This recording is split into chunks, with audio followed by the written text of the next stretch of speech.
You're watching West Hartford Community Television.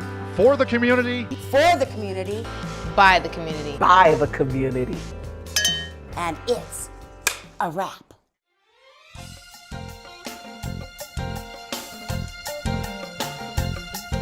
By reading a dalet as a resh or a resh as a dalet, then what you know is that the person who produced that translation was not translating it from the Greek, right?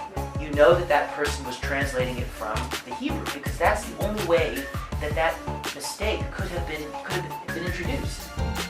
Hello and welcome to Shalom Hartford. Today I'm speaking to Jeffrey Shoulson. He's a Fulbright scholar, an expert in 17th century English literature, and he was the director of Judaic studies at University of Miami and UConn.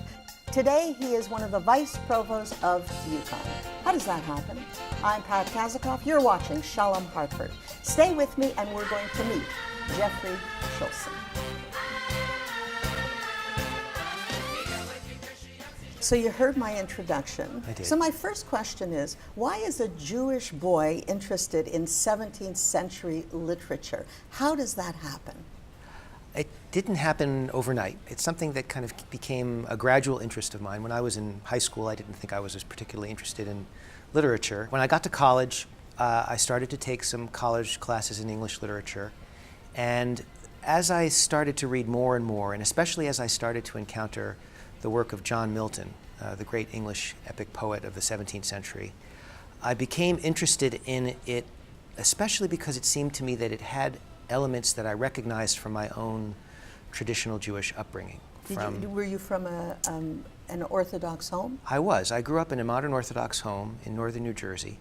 Where in New Jersey? West Orange, New Jersey. I was born in Belleville, New Jersey. We moved to West Caldwell, New Jersey when I was 2 or 3, and then we moved to West Orange when I was about 10, all in Essex County, and spent the rest of my childhood and teenage years living in northern New Jersey. And went to Jewish day schools all of my education, from kindergarten all the way through high school. So you had a classical Jewish education? I did, yeah. Like a Solomon Schechter type of? No, more modern Orthodox. Modern Schechter is more of a conservative, from the conservative movement. I went to a small, very small Jewish Orthodox day school in northern New Jersey in South Orange until the 5th grade. And then in the 6th grade, I started going to a school in New York City called Ramaz, which many people have heard of, a Jewish day school in Ramaz that I continued to stay in until the end of high school. I graduated from Ramaz. So I'm noticing that you're not wearing a yarmulke. Right. And so that there's some disconnect there if you had like this very modern Orthodox upbringing. What happened in the meantime? Well, it's a longish story. I won't bore you with all of the details, but I think over the course of the years that I was in college, I started to have some questions and doubts, took issue with some of the things that I had taken for granted as I was growing up. Went through a period that I think is not all that uncommon for teenagers and kids in their early 20s of really having some very serious doubts about my own traditional upbringing. And for a while was, I would say, even a bit hostile to that upbringing.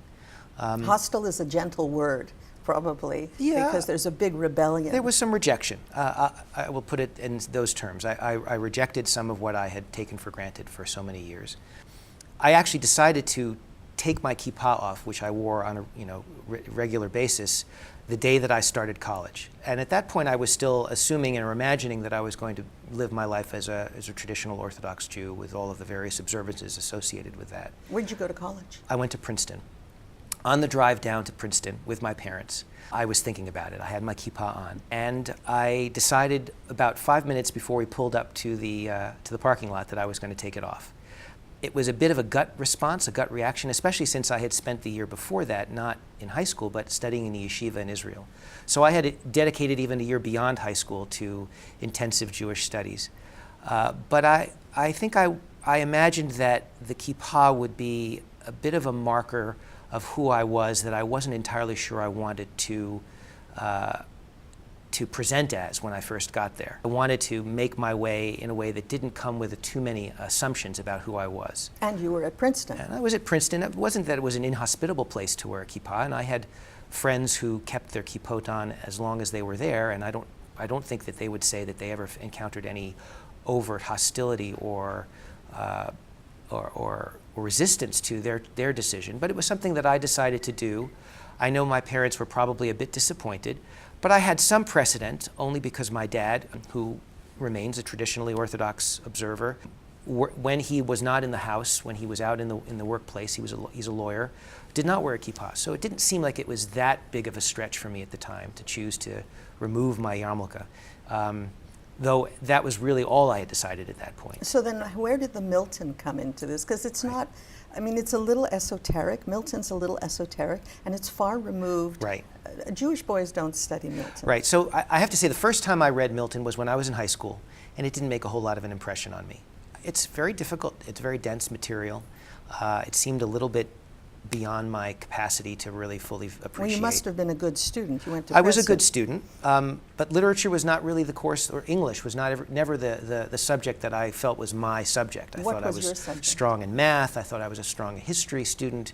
I had been captain of my debate team, and I thought I was good at that sort of thing. I just imagined I was going to go to college and become a lawyer like my father. That was sort of the path I had in my mind when I started college. That was your vision. Yeah, That was your vision. mean, nothing more specific than that. Did anything characterize you you said you were president of the debate team. Mm-hmm.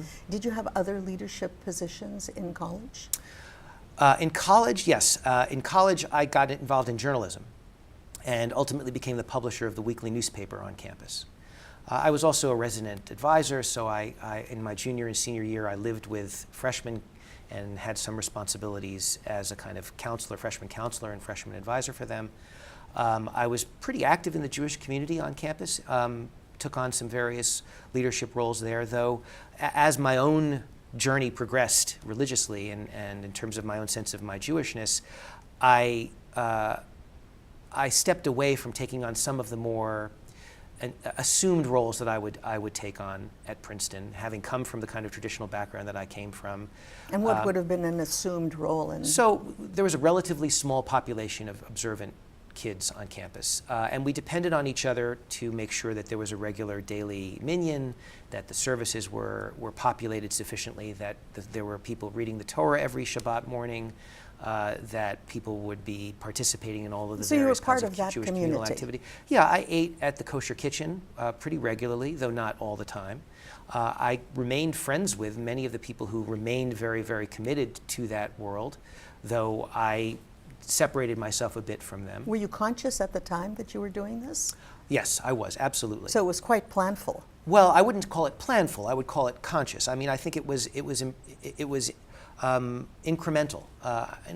Along the way, I would reach a new point where I would have to decide, well, am I going to go to services on Friday night, or am I going to go to this party on Friday night? And sometimes you made... Sometimes I made one decision, and sometimes I made another decision. So then how do we get back into Milton? How did Milton come into this So story? I'm taking my freshman English class at Princeton, and we're reading Paradise Lost, and especially I think having come from the year in Israel in the yeshiva, I was struck by just how much what Milton was doing with biblical literature seemed to me to be a lot like what rabbinic tradition had done with biblical literature. That is to say, filling in gaps, expanding narratives, developing ideas about the biblical text that were only suggested or hinted at in the notoriously elliptical material that is in the Bible. So you saw parallels. I did. And you must have seen parallels that nobody else saw. Well, at the time, I thought I was the only one who saw them. I learned pretty quickly that I wasn't the first to have seen this. And then one of the requirements at Princeton is to do a substantial amount of independent work as part of your major. So in my junior year, I did 2 independent junior papers, and then in my senior year, I did a senior thesis. And in the second of my junior papers, and then in my senior thesis, I wrote about this interest in the relationship between Milton and rabbinic literature. And you also got a PhD. And then I went on to do my graduate work. Right, you got the PhD at Yale. At Yale. Right. And you got a Fulbright, and you were a Fulbright scholar. Right. I did a year after Princeton at Cambridge in England on a Fulbright, and I got an MPhil in Renaissance Studies there. What does that mean, MPhil?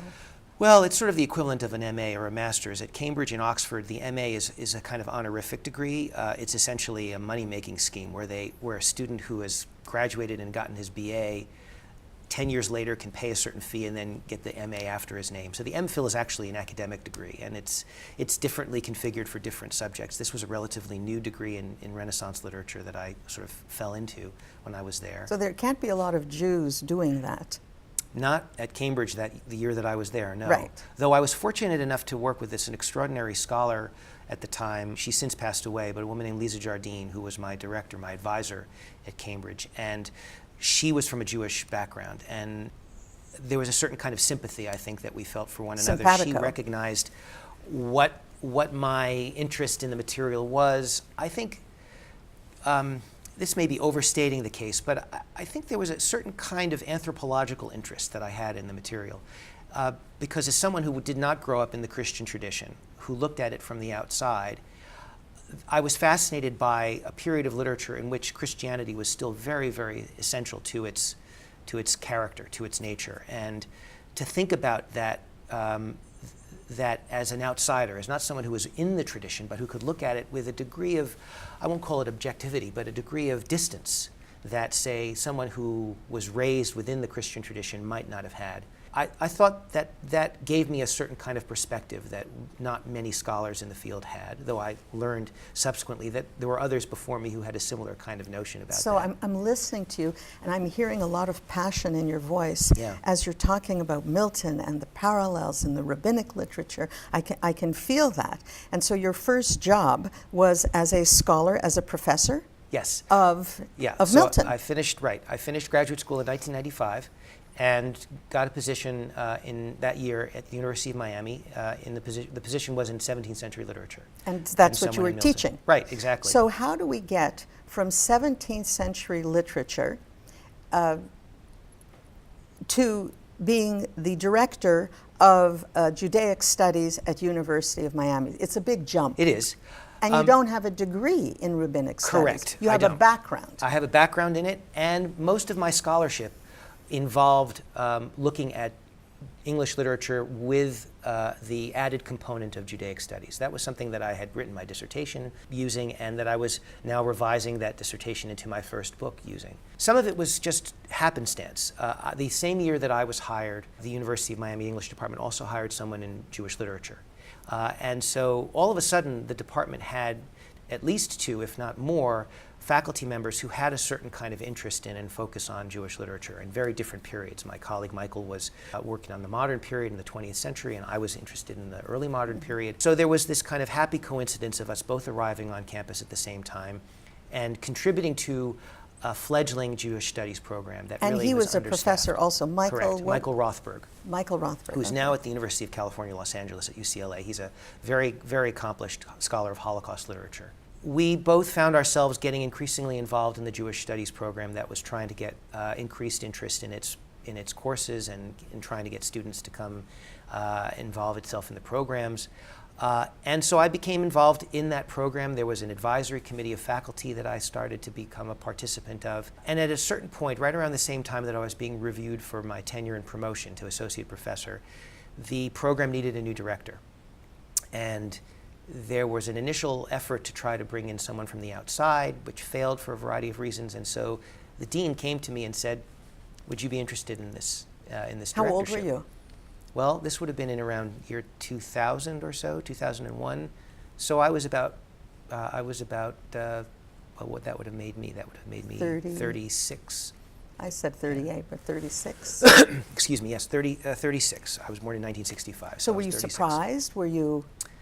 Not especially. There weren't a whole lot of obvious other alternatives to take on this job, because at that point Michael had left for a different position, and we had hired someone to replace him, but he was pretty junior and wasn't really ready to step in and take on that role. So you felt good? You felt right? I did. It seemed like a good opportunity for me to get a little bit of experience administering a pretty modest program, one that didn't have a whole lot of demands on it, but that had a lot of room for growth.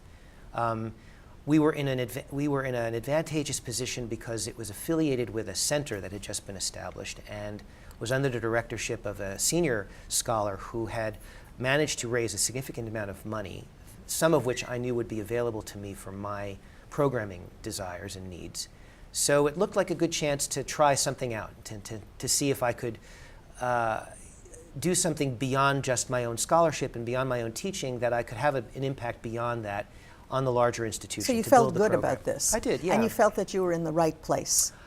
Yes, I mean, it was a great opportunity. I mean, the University of Miami gave me a lot of really wonderful opportunities to grow professionally. I did that I was the director of that program for 4 or 5 years, and then I went on sabbatical. I had actually delayed my sabbatical in order to do that, but I wanted to get a new book written. Let me ask you. Most people who are directors of programs in the university setting, do they usually have that as their scholarship? No.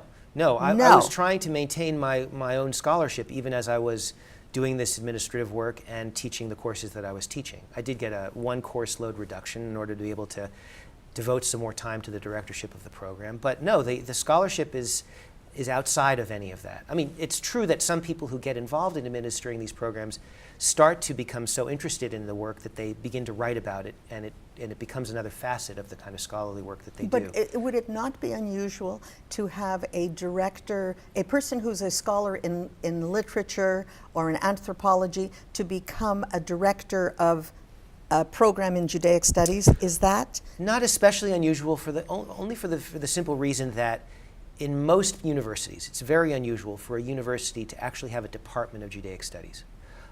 Almost with very few exceptions, the way that Judaic studies programs are set up is they draw upon the faculty in different departments who have a research and teaching interest in this interdisciplinary field.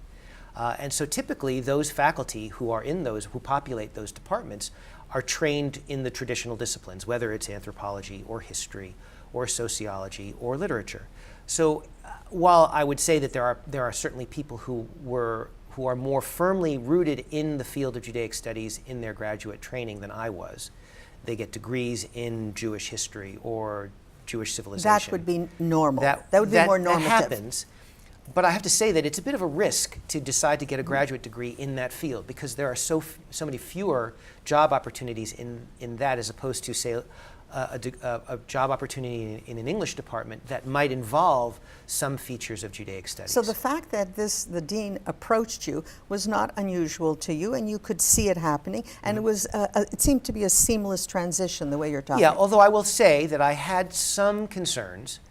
I didn't want this to mean that I was leaving the scholarship that interested me behind, that I was no longer going to be identified as and recognized as a scholar in the field of 17th century English literature. So that was important to me. So let's fast forward. So we talked about a seamless transition. Yeah. So now you're the director of Judaic Studies at UConn, and you get approached to be a vice provost.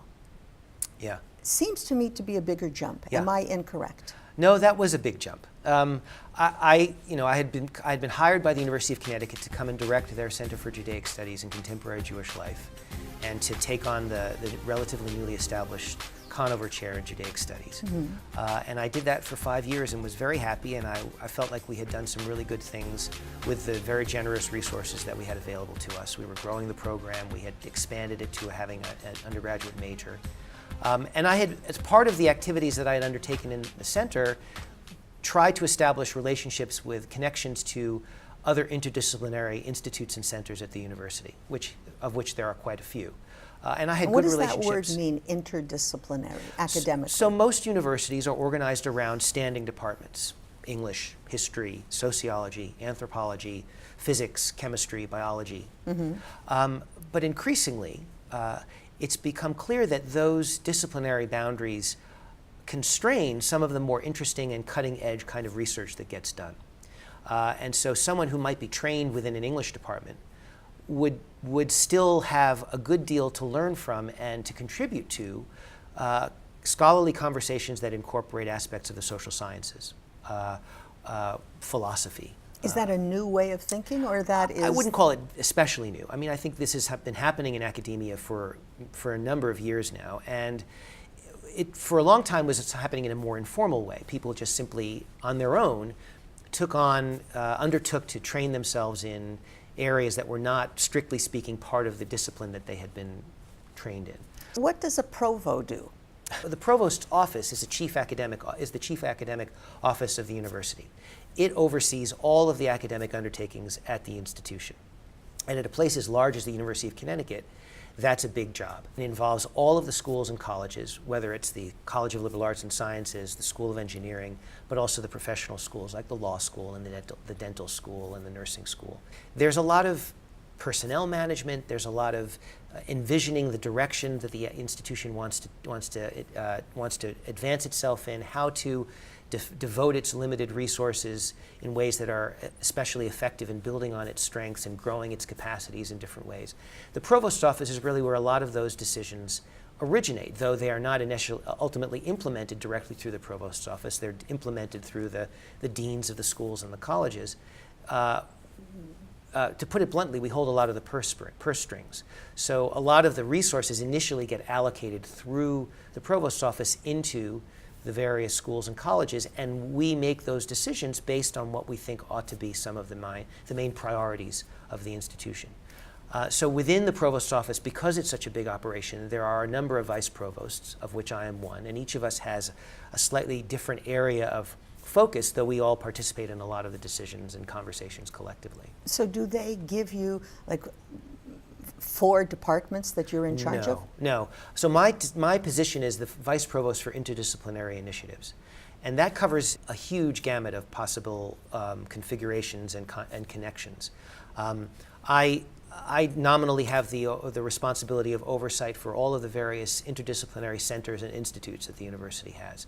And that includes something like the Center for Judaic Studies, which is a relatively modest operation, but it also includes something like the Institute for Community Health, and that is a vast enterprise that covers many of the health sciences on campus. It includes the Institute for System Genomics, which is a very complex array of faculty who work in biology and cell biology and biochemistry and so on. So the departments are completely disconnected from one another ostensibly. Well, they have their own way of operating, and they hire their own faculty, and they promote and evaluate them their own ways. But the faculty themselves then, because of the research that they undertake, get involved in these various centers and institutes that often bring them in contact with faculty from other colleges or departments or schools. So do you think, you've got this training, you're an expert in 17th century literature, then you're the department head of Judaic studies, and now you're the vice provost.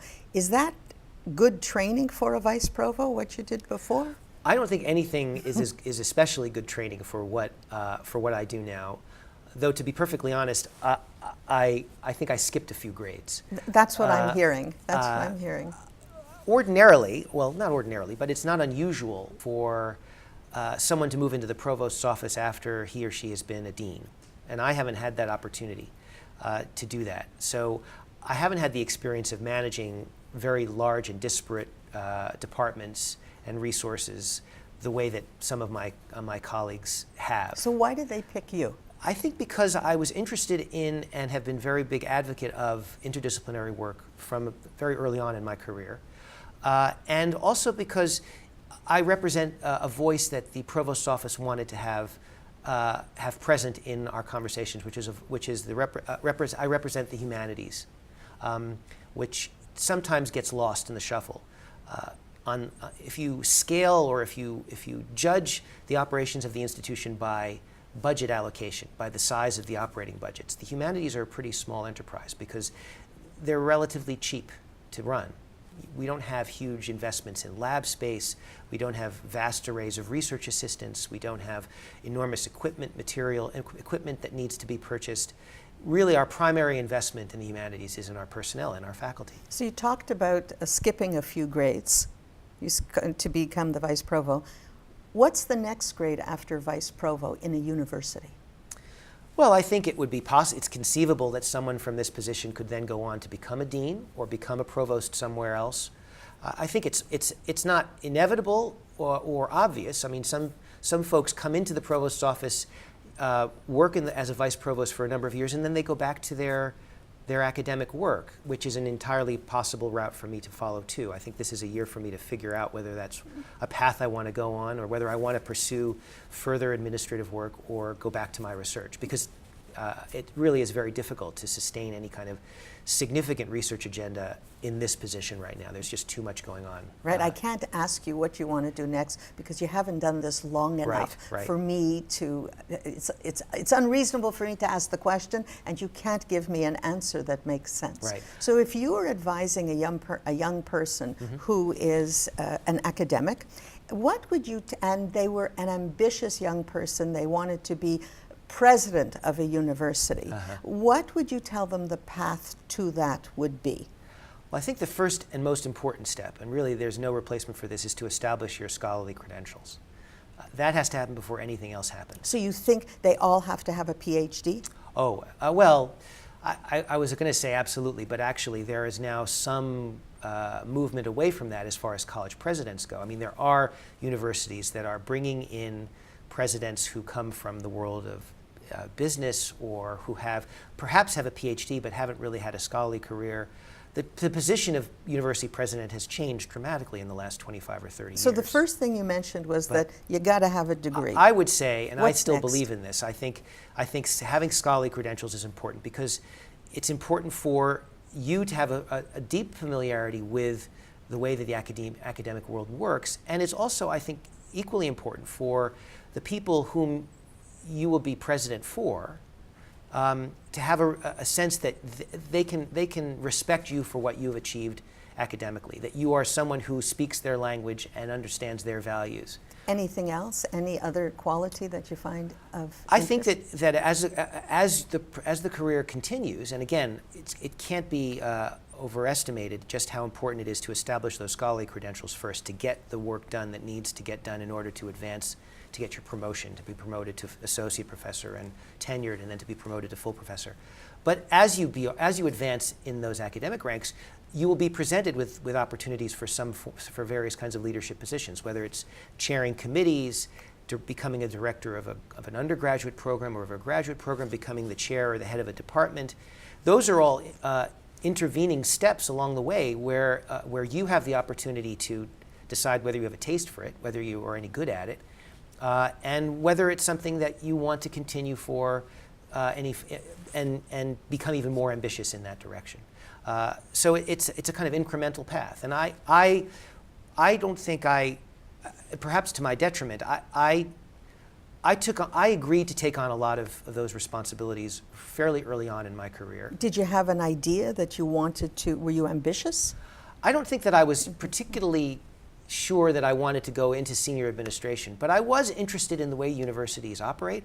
I did feel like I wanted to play a role in some of the policy decisions and the directions that the department took itself. I wanted to be in that conversation, and I felt the only way that I could be was if I had some skin in the game, if I was willing to devote some of my own time to participating in committee work, to chairing those committees, doing the kind of slog work that is involved in some of those committees, because it was important to me.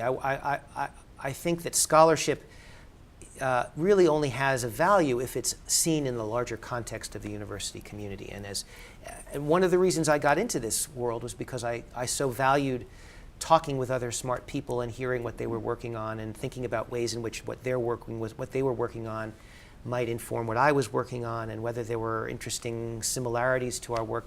That only happens when you get in the same room as these people. And I know plenty of scholars who are perfectly content to sit in their offices with their heads in their books, writing their articles in their books, and they produce enormous amounts of impressive scholarship, and I have enormous respect for them. But that's not something that was not appealing to me. Right, that is not who you are. Yeah.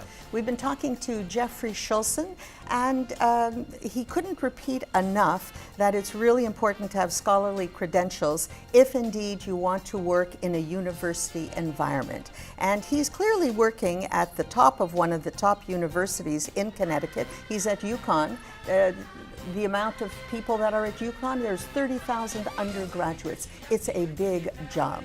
Thank you very much. I guess we call you Vice Provo. Is that the title? You can call me Jeffrey, yes. Vice Provo. We've been talking to Vice Provo Jeffrey Shoulson.